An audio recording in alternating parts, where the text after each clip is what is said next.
Well, ಕರ್ನಾಟಕದ ಜನತೆ ಕೂಡ ಲೆಕ್ಕಾಚಾರ ಶುರು ಇಟ್ಕೊಂಡಿದ್ದಾರೆ. ಆ ಲೆಕ್ಕಾಚಾರ ಯಾವ ಸರ್ಕಾರ, ಯಾರ ಅಧಿಕಾರ, ಯಾರು ಬಂದ್ರೆ ಚೆನ್ನಾಗಿರುತ್ತೆ ಅನ್ನುವ ಒಪಿನಿಯನ್ ಈಗಾಗಲೇ ಸ್ಫೋಟಗೊಳ್ತಾ ಇದೆ ಅಂತ ಹೇಳಿದ್ರೆ ನೀವು ನಂಬಲೇಬೇಕು. ಈಗಾಗಲೇ ಮೇ 20ನೇ ತಾರೀಕಿಗೆ 3 ವರ್ಷಗಳು ಕಳೆದಾಯ್ತು. ಕಾಂಗ್ರೆಸ್ ಅಧಿಕಾರಕ್ಕೆ ಬಂದು ಏನು ಮಾಡಿದೆ, ಮಾಡಿಲ್ಲ, ಆ ಕ್ಷೇತ್ರದ ಶಾಸಕರು ಯಾವ ರೀತಿ ಸ್ಪಂದಿಸ್ತಿದ್ದಾರೆ, ಹೀಗೆ ಈ ಎಲ್ಲ ಅಂಶಗಳನ್ನು ಆಧಾರವಾಗಿ ಇಟ್ಕೊಂಡು ಅವರದ್ದೇ ಆದಂಥ ಒಂದು ಒಪಿನಿಯನ್ ಪೋಲ್ ನಿಮ್ಮ ಅಶ್ವವೇಗ ನ್ಯೂಸ್ಗೆ ಲಭ್ಯ ಆಗಿದೆ. ಅದೇನು ಅಂತ ನೋಡ್ತಾ ಹೋಗೋಣ. Let's go ahead. ಇದು ರಾಜ್ಯ ರಾಜಕೀಯದ ದಿಕ್ಕನ್ನೇ ಬದಲಿಸುವ ಸ್ಟೋರಿ. ಖಂಡಿತ ಹೌದು. ಕಾರಣ ಇಷ್ಟೇನೆ, ಕರ್ನಾಟಕ ಪೊಲಿಟಿಕಲ್ ಲೀಗ್ 2028.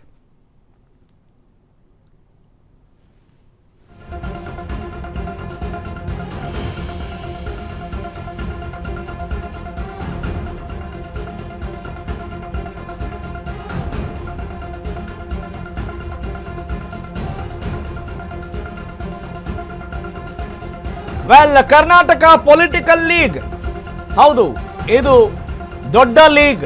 5 ವರ್ಷಗಳ ಕಾಲ ಲೀಗ್.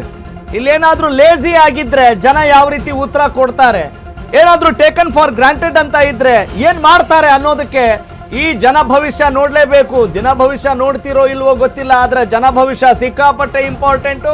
ಅಶ್ವವೇಗ ನ್ಯೂಸ್ ನಲ್ಲಿ 2028ರ ಚುನಾವಣೆ ಫಲಿತಾಂಶ ಯಾವ ರೀತಿ ಇರುತ್ತೆ, ಸದ್ಯಕ್ಕೆ ಚುನಾವಣೆ ನಡೆದ್ರೆ ಕಂಡೀಷನ್ ವಿಲ್ ಅಪ್ಲೈ. ಎಲ್ಲ 224 ಕ್ಷೇತ್ರಗಳಲ್ಲಿ ಏನಾಗಲಿದೆ ಫಲಿತಾಂಶ, ಆಡಳಿತ ವಿರೋಧಿ ಅಲೆ ಇದೆಯಾ, ಆಡಳಿತ ಪರವಾಗಿದೆಯಾ ಅನ್ನೋದನ್ನ ತಿಳಿದುಕೊಳ್ಳಲಿಕ್ಕೆ ಒಂದು ಒಳ್ಳೆ ಟೈಮ್ ಅಂತ ಹೇಳಿದ್ರೆ ಖಂಡಿತವಾಗ್ಲೂ ತಪ್ಪಾಗ್ಲಾರ್ದು. ಇಲ್ಲಿ ಮುಖ್ಯಮಂತ್ರಿ ಯಾರಾಗ್ತಾರೆ, ಮುಂದುವರಿತಾರ, ಬದಲಾಗ್ತಾರ ಅನ್ನುವ ಚರ್ಚೆಯ ನಡುವೆ ರಾಜ್ಯ ರಾಜಕೀಯದ ದಿಕ್ಕನ್ನೇ ಬದಲಿಸುವಂತಹ ಒಂದು ಹೊಸ ಆಂಗಲ್, ಹೊಸ ದೃಷ್ಟಿಕೋನ ಅಂತ ಹೇಳಿದ್ರೆ ಖಂಡಿತವಾಗ್ಲೂ ಅತಿಶಯೋಕ್ತಿ ಆಗ್ಲಾರ್ದು. ಇದು IPL ಮೀರಿಸುವಂತಹ KPL. ಅಶ್ವವೇಗ ನ್ಯೂಸ್ ನಲ್ಲಿ ಕರ್ನಾಟಕ ಪೊಲಿಟಿಕಲ್ ಲೀಗ್, ಇದು ರಾಜ್ಯ ರಾಜಕಾರಣದ ದಿಕ್ಕು ಯಾವ ದೆಸೆಯತ್ತ ಹೋಗಬಹುದು. ಬಿಗ್ಗೆಸ್ಟ್ ಒಪಿನಿಯನ್ ಪೋಲ್ ಬಹಿರಂಗಗೊಳಿಸ್ತಾ ಇದೆ ನಿಮ್ಮ ಅಶ್ವವೇಗ ನ್ಯೂಸ್.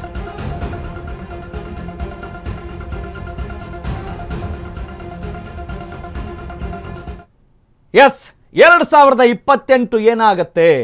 ಹೌದು, ಈಗಾಗಲೇ ಇನ್ನು ಇದೆಯಲ್ರಿ, ಇನ್ನು 2 ವರ್ಷಗಳ ಕಾಲ ಅಧಿಕಾರ ಇದೆ. ಹೌದು, ಆದರೆ ಲೆಕ್ಕಾಚಾರ ಶುರುವಾಗಿದೆ. ಕಾರಣ ಏನು ಅಂತ ನಾವು ನೋಡ್ತಾ ಹೋಗೋಣ. ಆದರೆ ಜನರ ಅಸೆಸ್ಮೆಂಟ್ ಯಾವ ರೀತಿ ಇದೆ ಅನ್ನೋದನ್ನ ಪಕ್ಕ ಆಕ್ಯುರೇಟ್ ಫಲಿತಾಂಶ. ಸದ್ಯಕ್ಕೆ ಚುನಾವಣೆ ನಡೆದ್ರೆ ಮುಂದೆ ಏನ್ ಬೇಕಾದ್ರೂ ಆಗ್ಬಹುದು, that will be the different story. ಆದ್ರೆ ಅಶ್ವವೇಗ ನ್ಯೂಸ್ ನಲ್ಲಿ ಕರ್ನಾಟಕ ಎಲೆಕ್ಷನ್ ಬಿಗ್ ಸಮೀಕ್ಷೆ ಏನಾಗ್ತಾ ಇದೆ, ಬನ್ನಿ ಒಂದೊಂದಾಗೆ ನೋಡ್ತಾ ಹೋಗೋಣ. ಎಲ್ಲ 224 ಕ್ಷೇತ್ರಗಳ 2028ರ ಸಂಭಾವ್ಯ ಫಲಿತಾಂಶ ಈಗ ಏನಾಗಲಿದೆ ಅನ್ನುವ ಕುತೂಹಲಕ್ಕೆ ತೆರೆ ಎಳೆಯುವಂತ ಸಮಯ.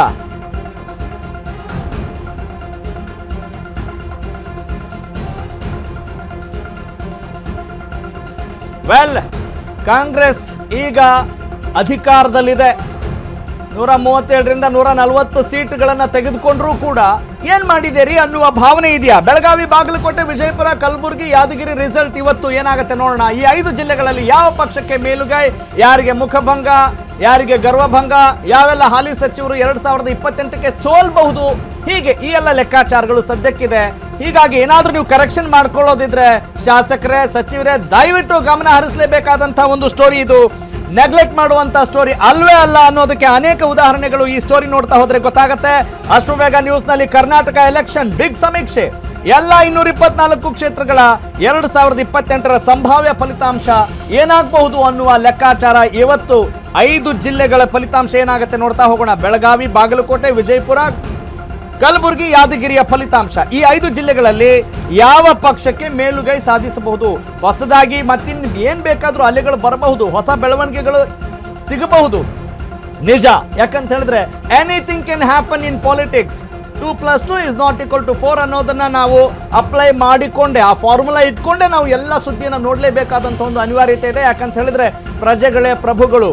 ಮುಂದಿನ ದಿನಗಳಲ್ಲಿ ಆತ ಏನ್ ಬೇಕಾದ್ರೂ ಮಾಡಬಹುದು, ಆತ ಯಾವ ನಿರ್ಧಾರವನ್ನು ಬೇಕಾದ್ರೂ ತೆಗೆದುಕೊಳ್ಬಹುದು. ಆದ್ರೆ ಸದ್ಯಕ್ಕೆ ಹೆಂಗಿದೆ, ಪ್ರೆಸೆಂಟ್ ರಿಯಾಲಿಟಿ ಏನಿದೆ, ಪ್ರೆಸೆಂಟ್ ಟ್ರೆಂಡ್ ಏನಿದೆ, ಸದ್ಯಕ್ಕೆ ಮತದಾರನ ಮನದಾಳದಲ್ಲಿ ಏನ್ ನಡೀತಾ ಇದೆ, ಯಾವ ರೀತಿ ಮಾರ್ಕ್ಸ್ ಕಾರ್ಡ್ ಇದೆ, ಯಾವ ರೀತಿ ರಿಪೋರ್ಟ್ ಕಾರ್ಡ್ ಇದೆ, ಸದ್ಯಕ್ಕೆ ಆ ಕ್ಷೇತ್ರದ ಶಾಸಕ ಯಾವ ರೀತಿ ತಮಗೆ ಸ್ಪಂದಿಸ್ತಾ ಇದ್ದಾನೆ, ಏನಾದ್ರೂ ಅಭಿವೃದ್ಧಿ ಕಾರ್ಯಗಳು ಆಗಿದ್ದಾವ ಇಲ್ವಾ, ಅವರ ಹವಾ ಹೆಂಗಿದೆ, ಜನರ ಜೊತೆ ಯಾವ ರೀತಿ ಸ್ಪಂದಿಸ್ತಾರೆ, ಎಲ್ಲ ಲೆಕ್ಕಾಚಾರಗಳನ್ನ ಇಟ್ಕೊಂಡು ನಮಗೆ ಸಿಕ್ಕಿರುವಂತಹ ಡೇಟಾನ ನಿಮಗೆ ನಾವು ಪ್ರಸ್ತುತಪಡಿಸ್ತಾ ಇದ್ದೀವಿ ಅಶ್ವವೇಗ ನ್ಯೂಸ್ ನಲ್ಲಿ.